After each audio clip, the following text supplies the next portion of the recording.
월 출생아 수가 11달 연속 지난해 같은 달 대비 최저 기록을 이어가고 있습니다. 지난해 8월 태어난 아기는 18,984명으로 지난해 같은 달에 비해 2,978명, 12.8% 줄었습니다. 8월 기준 15년 만에 전년 대비 가장 많이 감소했습니다. 월별로는 2020년 11월 이후 2년 9개월 만에 최대 감소폭입니다.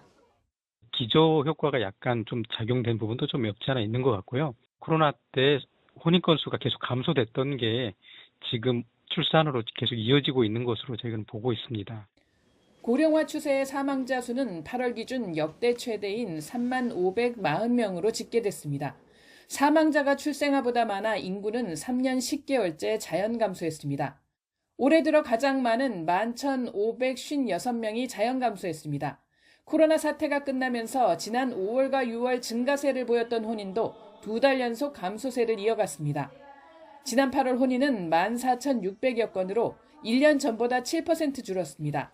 여성 1명이 평생 낳을 것으로 예상되는 자녀 수를 뜻하는 합계 출산율은 지난해 0.78명입니다. 올해는 1분기 0.81명, 2분기 0.7명에 이어 연말로 갈수록 출생아가 적어지는 경향을 고려하면 0.7명 선이 무너지는 것 아니냐는 우려가 나옵니다. 통계청은 4분기 0.6명대로 떨어질 가능성이 있지만 연간으로 보면 0.7명대는 유지할 것으로 전망했습니다. YTN 이승은입니다. 오는 2040년 국내 유소년 인구가 현재의 절반 수준으로 쪼그라들 것이라는 전망이 나왔습니다. 24일 국회 예산정책처가 공개한 최근 저출산 추이를 반영한 총인구 추계 보고서는 통계청이 저점으로 전망한 2024년 합계 출산율 0.7명이 계속 유지된다는 가정하에 총인구를 추계했습니다. 추계 결과 2040년 총인구는 4,916만 명으로 2020년 5,184만 명보다 268만 명 줄어들 것으로 예상됐습니다. 다만 인구 감소는 주로 15세 미만 유소년 인구에 집중된다는 설명입니다. 2020년 632만 명이었던 0에서 14세 유소년 인구는 2040년 318만 명으로 49.6%나 줄 것으로 전망됐습니다. 2040년 0에서 6세 영유아 인구는 2020년 263만 명의 절반에도 미치지 못한 130만 명까지 내려왔습니다.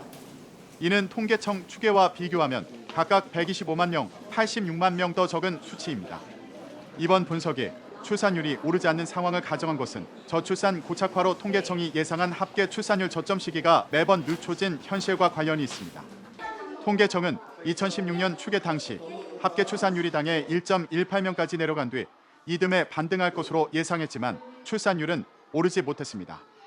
2019년에는 2021년 0.86명으로 바닥을 찍고 상승할 것으로 예상했지만 2022년에도 하락세는 이어졌습니다.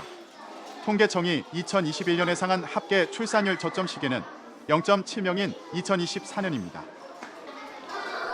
보고서는 통계청은 매축에서 합계 출산율이 저점 이후 반등하는 것으로 전망했지만 2015년 이후 합계 출산율 실적은 전망치를 하회하고 있다고 설명했습니다.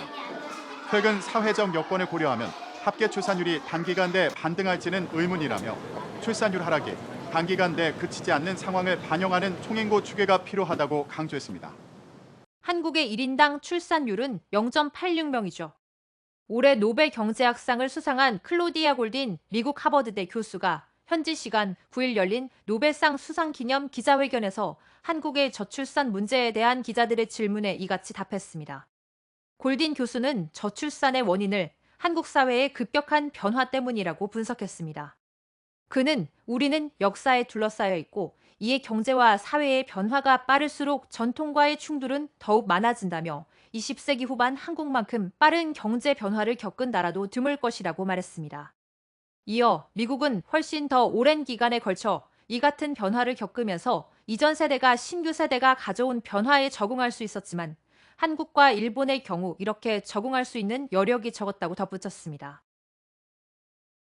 골딘 교수는 저출산 문제를 해결하기 위해서는 기성세대와 젊은 남성의 인식 변화가 필요하다고 주장했습니다. 그는 변화가 단시간에 이뤄지기는 아주 어렵다며 사회의 기성세대, 특히 그들의 딸보다는 아들에게 더 영향을 미칠 수 있는 어른들을 교육해야 하기 때문이라고 강조했습니다. 아울러 단순히 가족과 가정의 문제가 아니라며 이는 직장의 문제로 직장들은 사회의 변화를 따라잡지 못하고 있다며 한국의 기업 문화를 비판하기도 했습니다. 골딘 교수는 200년 이상 축적된 미국 노동시장 관련 자료를 분석해 성별에 따른 소득과 고용률 격차가 어떻게 변화하는지 살피고 그 차이의 원인을 규명해낸 공로로 올해 노벨 경제학상에 선정됐습니다. 노벨위원회는 여성의 노동시장 결과와 관련한 우리의 이해를 진전시킨 공로를 인정해 상을 수여하게 됐다며 노동시장 내 성별 격차의 핵심 동인을 밝혀냈다고 설명했습니다. 여성 노벨 경제학상 수상자는 2009년 엘리너 오스트롬, 2019년 에스테르 뒤플로에 이어 세 번째입니다. 광주의 한 대형 산부인과 병원이 저출생에 따른 경영난으로 문을 닫습니다. 지난 18일 광주 북구 우남동에 위치한 문화여성병원은 홈페이지를 통해 지속적인 분만 감소로 인해 2023년 9월 30일부로 폐업 예정이라고 밝혔습니다. 문화여성병원은 산부인과 전문의 5명, 소아청소년과 전문의 2명 등 8명의 전문의와 임산부 문화센터 등을 갖춘 지역 대표 산부인과 병원 중 하나였습니다.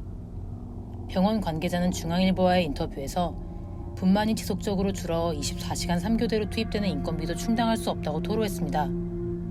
또 현재 분만 수가가 매우 낮아 운영을 하면 할수록 적자가 나는 구조라며 이런 식으로 낮은 분만 수가가 적용되면 결국 광주에도 한두 곳만 남고 나머지 산부인과들은 모두 문을 닫게 될 것이라고 경고했습니다. 출산율이 급감한 상황에서 분만 수가가 현실화하지 않는다면 폐업하는 산부인과 병원이 더 늘어난다는 것입니다. 특히 인구가 적은 지역일수록 더욱 적자 구조가 심각한 상황입니다. 지난해 광주 지역 합계 출산율은 가임 여성 1명당 0.844명으로 전년도 대비 5.8% 감소했습니다. 한국의 전체 합계 출산율은 지난해 0.78명으로 세계 최저 수준을 기록했습니다.